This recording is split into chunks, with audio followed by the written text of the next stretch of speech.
മലയാള ചലച്ചിത്ര ലോകത്തെ ഇതിഹാസ തുല്യനായ ചലച്ചിത്രകാരൻ ശ്രീനിവാസന്റെ അപ്രതീക്ഷിത വിയോഗത്തിൽ ആഴത്തിലുള്ള ദുഃഖം രേഖപ്പെടുത്തി മുഖ്യമന്ത്രി പിണറായി വിജയൻ. മലയാള സിനിമയ്ക്ക് ഇനി ഒരിക്കലും നികത്താനാവാത്ത വലിയൊരു നഷ്ടമാണ് ശ്രീനിവാസന്റെ വേർപാടിലൂടെ സംഭവിച്ചിരിക്കുന്നതെന്ന് മുഖ്യമന്ത്രി തന്റെ അനുശോചന സന്ദേശത്തിൽ വ്യക്തമാക്കി. സിനിമയുടെ സമസ്ത മേഖലകളിലും സ്വന്തം കൈമുദ്ര പതിപ്പിച്ച ഒരു മഹാപ്രതിഭയെയാണ് കേരളത്തിന് നഷ്ടമായിരിക്കുന്നത്. വെള്ളിത്തിരയിൽ നായകനായും തിരക്കഥാകൃത്തായും സംവിധായകനായും തിളങ്ങിയ അദ്ദേഹം സാധാരണക്കാരന്റെ ജീവിതം അങ്ങേയറ്റം സത്യസന്ധമായി ആവിഷ്കരിച്ച കലാകാരനായിരുന്നുവെന്ന് മുഖ്യമന്ത്രി അനുസ്മരിച്ചു. മലയാള സിനിമയിൽ നിലനിന്നു പോകുന്ന പല മുൻവിധികളെയും മാമൂലുകളെയും തകർത്തെറിഞ്ഞുകൊണ്ടാണ് ശ്രീനിവാസൻ തന്റെ കരിയർ കെട്ടിപ്പടുത്തത്. സൗന്ദര്യ സങ്കല്പങ്ങളെയും നായക സങ്കല്പങ്ങളെയും പൊളിച്ചെഴുതിയ അദ്ദേഹം അഭിനയത്തിന് വേണ്ടത് ബാഹ്യമായ തിളക്കമല്ല, മറിച്ച് ആന്തരികമായ പ്രതിഭയാണെന്ന് തെളിയിച്ചു. പച്ച മനുഷ്യന്റെ ദൈനംദിന ജീവിതത്തെ അതിന്റെ എല്ലാ പരിമിതികളോടും കൂടി വെള്ളിത്തിരയിൽ എത്തിക്കുന്നതിൽ ശ്രീനിവാസൻ കാട്ടിയ മിടുക്ക് സമാനതകളില്ലാത്തതാണ്. ചിരിയിലൂടെയും അതേസമയം ചിന്തയിലൂടെയും പ്രേക്ഷകനെ താൻ ആഗ്രഹിക്കുന്ന ബോധതലങ്ങളിലേക്ക് നയിക്കാൻ അദ്ദേഹത്തിന് കഴിഞ്ഞുവെന്ന് മുഖ്യമന്ത്രി പറഞ്ഞു. അധികമാർക്കും അവകാശപ്പെടാനില്ലാത്ത ഒരു പ്രത്യേക ശൈലിയാണ് ശ്രീനിവാസൻ സിനിമകളിൽ സ്വീകരിച്ചത്. ഹാസ്യം വെറും ഒരു വിനോദ ഉപാധി എന്നതിലുപരി സമൂഹത്തിലെ ദുരാചാരങ്ങൾക്കും തെറ്റായ നയങ്ങൾക്കുമെതിരെയുള്ള മൂർച്ചയേറിയ ആയുധമായി അദ്ദേഹം ഉപയോഗിച്ചുവെന്ന് അനുശോചനക്കുറിപ്പിൽ പറയുന്നു.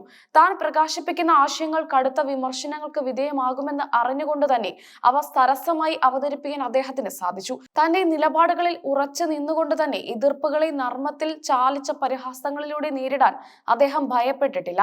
ശ്രീനിവാസന്റെ രാഷ്ട്രീയവും സാമൂഹികമായ കാഴ്ചപ്പാടുകൾ പലപ്പോഴും ചർച്ച ചെയ്യപ്പെട്ടിട്ടുണ്ട്. അദ്ദേഹത്തോട് കടുത്ത വിയോജിപ്പുള്ളവർ പോലും ആ പ്രതിഭയെ ആദരിച്ചിരുന്നു എന്നാണ് അദ്ദേഹത്തിന്റെ ഏറ്റവും വലിയ വിജയമെന്ന് മുഖ്യമന്ത്രി ചൂണ്ടിക്കാട്ടി. മലയാള ചലച്ചിത്ര രംഗത്തെ ആസ്വാദന രീതിയെ തന്നെ ഭാവാത്മകമായ രീതിയിൽ മാറ്റിമറിക്കാൻ ശ്രീനിവാസൻ നടത്തിയ പ്രയത്നങ്ങൾ വിസ്മരിക്കാനാകില്ല. സാധാരണക്കാരന്റെ ഭാഷയും ജീവിത സാഹചര്യങ്ങളും സിനിമാറ്റിക് ആയ ആർഭാടങ്ങളില്ലാതെ അദ്ദേഹം ജനങ്ങളിലേക്ക് എത്തിച്ചു. തന്റെ സാമൂഹ്യ കാഴ്ചപ്പാടുകളെ ആക്ഷേപഹാസ്യത്തിലൂടെ അവതരിപ്പിക്കുന്നതിൽ ശ്രീനിവാസനെ പോലെ വിജയിച്ച മറ്റൊരു ചലച്ചിത്രകാരൻ മലയാളത്തിൽ അധികമില്ല. കപട സദാചാരതയും രാഷ്ട്രീയ ജീർണതയും അദ്ദേഹം തന്റെ തൂലികയിലൂടെ തുറന്നു കാട്ടി. കഥ, തിരക്കഥ, സംഭാഷണം, സംവിധാനം, അഭിനയം തുടങ്ങി സിനിമയുടെ എല്ലാ ശാഖകളിലും അദ്ദേഹം ഒരേപോലെ വ്യാപരിച്ചു. പ്രവർത്തിച്ച ഓരോ മേഖലയിലും അസാധാരണമാംവിധം സ്വന്തം വ്യക്തിത്വം സ്ഥാപിച്ചെടുക്കാൻ ശ്രീനിവാസന് കഴിഞ്ഞു എന്നത് അദ്ദേഹത്തിന്റെ പ്രയത്നത്തിന്റെ ഫലമാണ്. ശ്രീനിവാസൻ സൃഷ്ടിച്ച ഒട്ടേറെ കഥാപാത്രങ്ങൾ മലയാളിയുടെ മനസ്സിൽ എക്കാലവും മായാതെ നിലനിൽക്കും. ദാസനും വിജയനും മുതൽ അദ്ദേഹം അനശ്വരമാക്കിയ ഓരോ വേഷവും മലയാളിക്ക് സ്വന്തം വീട്ടിലെ അംഗത്തെ പോലെ പ്രിയപ്പെട്ടതാണ്. വ്യക്തിപരമായ നഷ്ടം കൂടിയാണ് ശ്രീനിവാസന്റെ വിയോഗമെന്ന് മുഖ്യമന്ത്രി അനുസ്മരിച്ചു. ഔദ്യോഗിക പദവികൾക്കപ്പുറം ശ്രീനിവാസനുമായി തനിക്ക് നിലനിന്നിരുന്ന ഹൃദ്യമായ ബന്ധത്തെക്കുറിച്ച് അദ്ദേഹം വൈകാരികമായി സംസാരിച്ചു.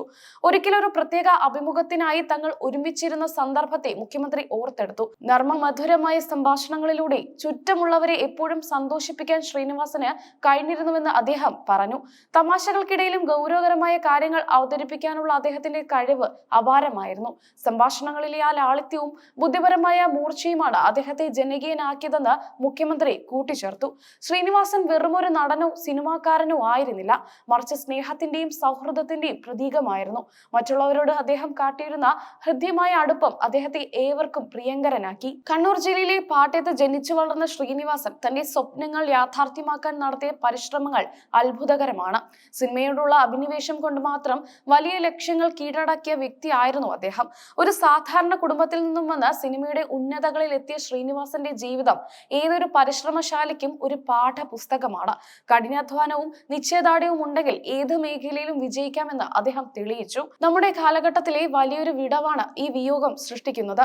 വരും തലമുറയിലെ ചലച്ചിത്ര പ്രവർത്തകർക്ക് ശ്രീനിവാസന്റെ സിനിമകൾ ഒരു വലിയ പഠന വിഷയമായിരിക്കുമെന്ന് മുഖ്യമന്ത്രി പറഞ്ഞു. അദ്ദേഹത്തിന്റെ കുടുംബാംഗങ്ങളുടെയും സുഹൃത്തുക്കളുടെയും സിനിമാ പ്രേമികളുടെയും ദുഃഖത്തിൽ താനും പങ്കുചേരുന്നതായി മുഖ്യമന്ത്രി അറിയിച്ചു. മലയാളികൾ ഉള്ളിടത്തോളം കാലം ശ്രീനിവാസൻ എന്ന പേരും അദ്ദേഹത്തിന്റെ സിനിമകളും ഓർമ്മിക്കപ്പെടും. ശ്രീനിവാസന്റെ ആത്മാവിന് നിത്യശാന്തി നേർന്നുകൊണ്ട് ആ വലിയ ചലച്ചിത്രകാരന് കേരളം അർഹിക്കുന്ന ആദരവോടെ മുഖ്യമന്ത്രി അനുശോചനം ഉപസംഹരിച്ചു.